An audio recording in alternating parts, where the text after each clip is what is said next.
Welcome to another episode of the Holistic Sister Circle. Today we have Tia here with us. Tia bridges the science and spiritual world when guiding women in deepening their intuition by creating an understanding of their emotional and physical responses. Tia helps her clients establish a beautiful relationship with food and movement. Oh my gosh, I totally need to hear about this. She utilizes her education in primal health, functional neurology, and 20 years in the movement industry alongside personal experience to help them regain their confidence. Tia, I'm so excited that you're here. Welcome. Thanks for having me. I can't wait to talk. Yeah, let's dive in. So, first, before we get into all of your background and everything, could you tell us one thing about you that no one knows on the internet? I don't think many people know anything about me, so this will be easy. I am massively into traveling, and that has shaped everything about me, honestly, everything about how I function, how I move, why I move the way I move. And it all started when I was very young. When I was 15, I got on my first plane by myself. I had traveled a decent amount, and all of a sudden it just sparked something in me. And then at 21, I went to Samoa and I taught English for only like a summer, a few weeks. But I was in a third world country, and it kind of shaped the trajectory of my life. And from there, um, it made me become very, very understanding of my where I grew up, how lucky I am as a human being, and how I want to give back even more than ever. So, Ooh, I love that. And I'm pretty sure we'll get right into even more about that as we talk today. Well, thank you for sharing that. That's super interesting. Now, one of the things I know that we had discussed was really making sure that people are aware the importance of food and moving the body. And of course, you embrace this very well. It's very transparent. To be very transparent, you walk the life. Like you don't just talk about it, but you actually move through it. And I would love for you to just share a little bit about your journey through food and movement and how that has shaped where you are today. yeah, so I started dancing at 2. So that's why I say the 20 plus years, because I just never stopped after that. Um, Through that journey, I became very good at it. And naturally, when you become good at something, you just kind of keep progressing, going further and further. And so that took me all the way up until my master's of fine arts in choreography and then a minor in dance anthropology. And I got my BA in dance. I was in a traveling dance company. And through all of that, I really loved movement. Hated the performance aspect, if I'm being honest. Like I had my fun, don't get me wrong. But I look back and I understand why now. Because when it came to dance, it was a very obviously performative art and it's amazing. But it was very stuck in this you need to look a certain way, you need to present yourself a certain way. And with that, in my own experience, came a lot of eating disorders, and that started at a very young age. I say I'm thick because I have thick thighs and I love them now, but for years it took me a really long time because I grew up in this ballerina arena. Um, no pun intended, but um, and it was all these girls that beautiful bodies, but very, very thin. And so I was just like, oh, I hate my body. I hate everything about it. And that's when I started diving deep into restriction and not allowing myself to eat certain foods. Started having a lot of anxiety about the way I look constantly. And I blossomed very young, to the point that people would just say, like, oh, you'll love your body when you're older. And I was like, what is that? What the hell is that supposed to mean? And so this, alongside my dance career, developed even deeper emotions towards eating, deeper anxieties towards food, socializing, all that. And so I didn't realize it was really an issue. I kind of hid it. I guess when you hide it, you understand it's a problem. But it was one of those, I never felt I was sick enough. And so I just kind of kept going until one day I was in college and I was dancing. I was in a pre-professional dance company. I was doing my BA in dance, and then I was also doing a whole other major on top of all that. So I look back and I'm like, I don't know how I did all that because I would just honestly collapse, which is basically what happened my junior year of college. I was walking up the stairs and I just had to like sit down and take a breath, and I was like, I'm not treating my body well. I'm not feeding it well. And all of these restrictions or binging or purging I was doing was obviously causing more issues than I thought. And I wish I could say that from that moment that everything changed and I was just like off and running and I was healed, quote unquote, whatever healing means to whatever. But no, it took years. It took years of me redefining how I looked at food. It took me years of not looking at any labels on foods and just like overeating and over like saw this new life. And I was like, well, I used to hate food. So now I'm going to love on it and I'm going to eat everything. And I realized I was like, oh, that also doesn't feel great on my body for a plethora of other reasons. So yeah, I dove into education. I was like, I love eating food. I now understand where my anxieties come from. I understand where my emotions come from. I understand why I move in a way I move. And I want to understand food now. And so I can talk to people that had those same emotions, those same struggles, those same anxieties, and be like, I did the hard work of learning it and I did the hard work of understanding your emotions. So let me help you work your way through all of this. And that's where I'm at now. Wow. Well, one, thank you just so much for having the courage to share this.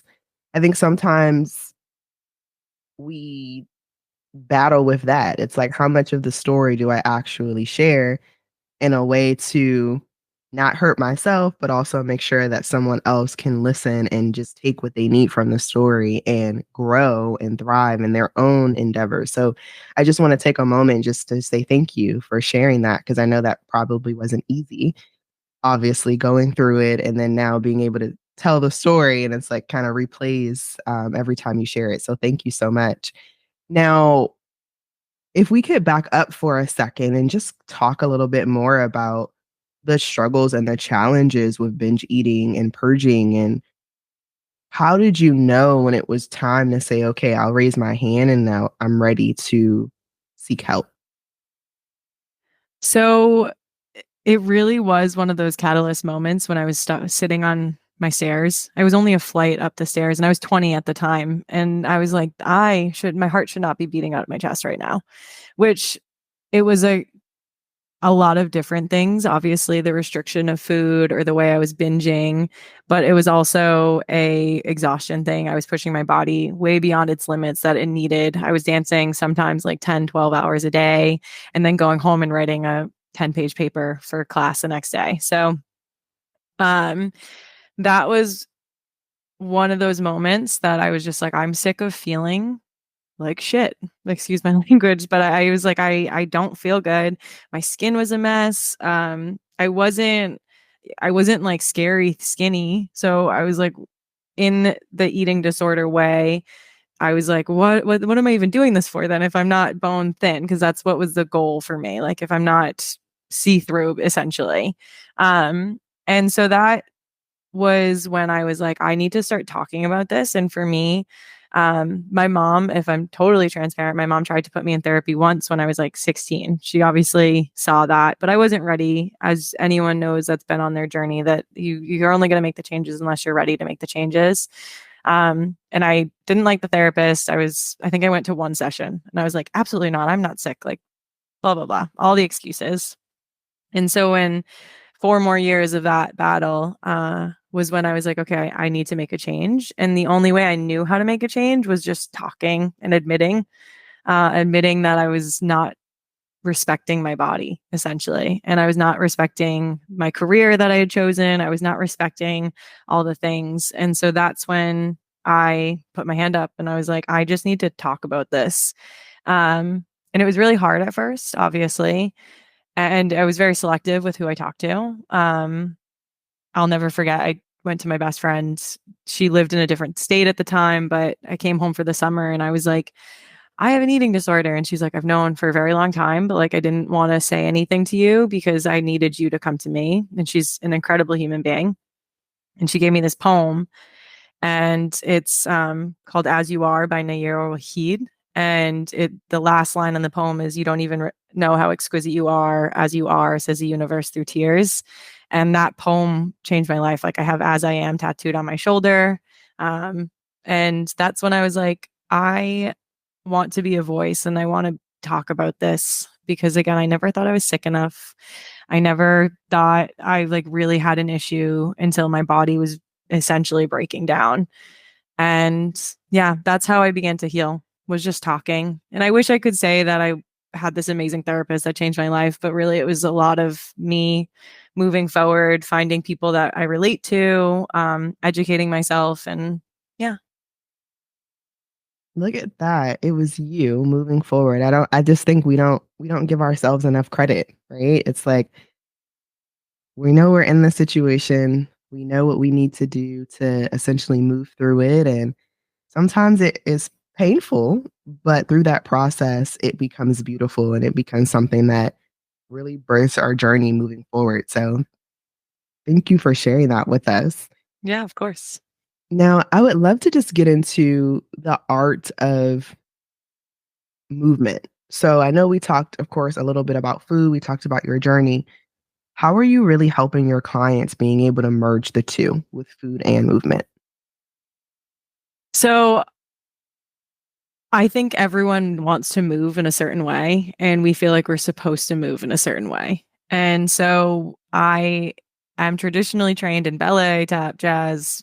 I even gave hip hop a try. Would not want to pull those videos back out. Um, it was not a good time in my life. Um, my body's not meant to move that way. And so I was really, and then I all the way up into my master's, I went into Limon technique, was where I focused on for 2 years, teaching it, working with some amazing technicians. And as much as I loved all of that, I felt like it was very specific. And I'm definitely a technician when it comes to dance, but I'm also a free flower that's like, I was forced to do certain styles, hip hop, for years that didn't feel good in my body, and didn't make me feel confident because I was like, well, I have to do them. And I respect that because sometimes you have to put yourself through hard times. But I didn't realize, I was always like, oh, I hate the gym. I hate working out. I hate this. I hate that, because I never got to explore places that I felt confident doing, and in movement that gave me confidence. And even in those, you can do something really, really hard and explore new ways to move. So how I bring it together, especially when I like am working with women on deepening their intuition, is let's just try something new. And it doesn't have to be the most extreme. I think in our brains, especially as women, sometimes we think we just need to be amazing at it right off the bat and try this new thing, and we have to love it right away. And it's like, no, you can actually do just like a micro workout, like a tiny little thing, and see if you like it. And the movement doesn't have to be running. It doesn't have to be basketball. I don't know. It doesn't have to be tennis. It doesn't have to be, what's the new one, pickleball or whatever. Or it doesn't have to be strength training. It can be rollerblading. Like maybe you find this new love of rollerblading, and you understand now that like you enjoy that movement. It can be hiking. I'm a huge hiker. You're not going to see me run a marathon. Never. If I do, I'm going through something. I'm not a runner. But there's a lot of different ways that you can move your body that's not that traditional, like go to the gym, do bicep curls, which I love as well. I didn't realize I liked it forever because I just felt like I had to follow this suit. So when I work with my clients, it's really like, let's figure out your passion. Maybe it's gardening. Like if you want to garden a lot and you know that lifting up pots and plants is really heavy. So yeah, maybe we will get you in the gym and start just doing some squats and some deadlifts just to get you strong enough to be able to cater to the life that you want to live. So it's just shaping movement in a different way. It's not shaping it on your physique, but it's shaping it on what you want to achieve in your life. Do you want to pick up your grandkids? Do you want to be able to go for walks when you're older? Do you want to be able to just stand up from your chair? Is that something you struggle with without using your hands? So it can go very back to basics, or it can be these big, I want to climb all the 4,000 footers in New England, which is like I think it's like 48 in New England or something. So it's catering it to how do we move in a way that feels great for us, and how do we move in a way that there's a goal at the end, instead of just being like, I need to go to the gym because the doctor said I have to go to the gym. Oh my gosh, you said this so beautifully because I remember even when I've always been into health and wellness for a very long time, but I always did, like to your point, think that there was one way of essentially how to be fit, and there isn't. And I remember sometimes I'm like, man, I just don't want to go into these four walls. Yeah. I'm tired of looking at these four walls. I'm tired of looking at these same these same instruments, same equipment. Every time I go at the same time, it's always one or two people. We always go at the same time together. We see each other there at the gym. We don't really have a relationship. It's more like you know I'm here. I know you're here. We do a little eye contact and then we go on to our workout. Like it was just I felt like movement for me needed to be community based. I am very big on like community. I'm very big on supporting each other because iron sharpens iron. And I just enjoy movement in that way. And when I started doing it in a way where other people were involved, it just pushed me to do more. Mhm. So I appreciate that because I feel like you're giving so many people an opportunity to just let it go. It's like it doesn't have to be perfect. It doesn't have to be what you see, at the gym right now, and maybe you're frustrated because you're like, dang, I just don't want to do this type of style. So I certainly appreciate you saying that. Mm. Now, my question is for those who are essentially just on Instagram, on Facebook, scrolling, and they Mm. see these bodies and they see these BBLs and they see all these different things that are happening right now. Because again, we have different types of listeners, right? And not everyone is solely into, I mean, they may love the idea of health and wellness, but not necessarily knowing where they fit, or maybe they're putting themselves in a position where they're comparing themselves to other body types and other figures, just essentially similar to your story. What are some practical steps that you would give someone that's on that journey looking for that self-discovery and that intuition through food and movement? My biggest defense is the time limit on Instagram that you can set for yourself. I mean, I'm not perfect. I definitely overdo that sometimes. Um, I would also look for people if you look to Instagram, like I have my Instagram. I post sometimes, honestly, not that much because I my whole uh program is trying to get people away and get outside and like let's stop focusing on that. But the reality is you have to break that wall first. And if you're on Instagram looking at all those people, know that it's a highlight reel. One, two, it is a very curated way of posting things. And three, look for people because there are out there that don't have the very generic content. So if someone's just like, oh my God, I started doing this for 4 weeks and I have the best waist ever. It's like, that's not real. I promise you, like 10 other people have posted that. So unfollow them or shift their focus on that and look for people that are posting recipes are a great way to take away the body image and also just be influenced by the food. And so look for things. I flood mine with dogs, if I'm being honest. Like that's where my sister's like, your algorithm is all over the place. But yeah, it's really hard to shift your focus when you're constantly bombarded and because you will be, and that's the new thing, and Instagram is an amazing tool for connecting. I've met some amazing people on it. I have heard some amazing things or figured out something new, especially when it comes to like physiotherapists. I love listening to them, and they're not as attention grabbing, I'll be honest, but those are the people that are like, okay, like let's go back to the science. So I wish I could just have like a warning on every video and be like, this person had 7 surgeries to get here, or this person fasted for 7 days to get that six pack. And I wish I could explain to women that we are not meant to have a six pack all the time. Like if you want to get down to that, it's possible, go for it. Like there's ways we can do it. But if I could reinforce anything and what I wish I had when I was younger is that like any movement is good movement. So don't think you have to again go to extremes.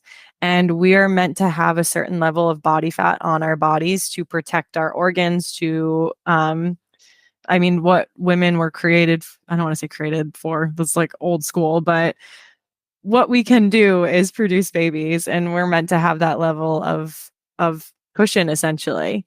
And so next time you're looking at someone that's been on a 32-week fast type of thing because they are training for the next bodybuilding session, um they're not happy there. I can promise you they're not. And a lot of them are coming out with it now, which I think is great, saying this isn't where my body's meant to be. Like this took years and years of dedication and restriction. So, yeah, I wish I could just, again, have a trigger warning on everyone's being like, this is fake, but freedom of speech, we got to have it up there. No, I love that. That's so fun. No, this is great. And this, I mean, the time that we've shared just in these last few minutes have been amazing. So if someone were looking to connect with you further, what does that process look like? Tell us. So I am revamping and relaunching, which I'm really excited. My intuitive health, I call it Nurture University. And so in the next few months, be looking out for that on my website. They can join my newsletter, which I don't bombard people with it, but it's basically if you're in my area, I'll do a lot of in-persons. There might be some online workshops. And so if you join my newsletter, you'll get privy to all that information. And I also run retreats. So if you really want to take a deep dive into your body, into movement, creating a community, it's called Grateful and Company. We go on retreats, and some of them might be in New England because that's where I'm based right now. But right now, I currently have one spot left for Morocco in October, and there's some more coming in the pipeline, which I'm really excited about. Ooh, I'm excited too. You're gonna have to tell me more about these retreats because I actually want to do one specifically like for the holistic sister circle community. And I'm looking Cool. to do one like once a year, not this year, probably next year to be determined. I don't want to say yes. And then they're like, you told me you're doing this retreat. Yeah. So, but no, I think it's super exciting. I don't know much about retreat life and what that entails. And I'm sure you'll tell me as our, during our time together, but that's awesome. Thank you so much for sharing. Of course. And then they can always follow me on Instagram as well. Like I said, I'm active enough, but I definitely focus on the newsletters. I write a blog. And yeah, the retreats are my favorite. So definitely do it. I can talk you through it. I love them. I've run 3 now full week-long ones. And so it's just such a great time to sit with everyone and be, and a retreat is whatever you want it to be. Like, again, getting back to the workout, we don't have to function and form everything in the way that we think it should be. But the way I run them is like, I love travel. It changed my life. And so, for instance, Morocco, we're up and running. Like, we are hitting 4 different cities in 8 days. Like, we're doing horseback riding, sleeping under the desert, surfing, yoga in the dunes, fishing, cooking classes. Like, that's what I love doing. So I want to create that experience for others. I love that. Yes. Well, thank you, Tia. Thank you for letting us know about this experience and how beautiful it is when you step out of your comfort zone and really embrace your body through food and movement. I appreciate it. No, thank you for having me. You're very welcome. Queen, thank you so much for tuning in. It truly warms our heart that you're taking the time out of your day to connect with us. If you'd like to connect with our guests further, you can find their information located in the description section of this episode. And if you found this episode helpful, share with another queen. And don't forget to connect with the Holistic Sister Circle on Instagram and Facebook. And until next week, stay blessed. Mwah.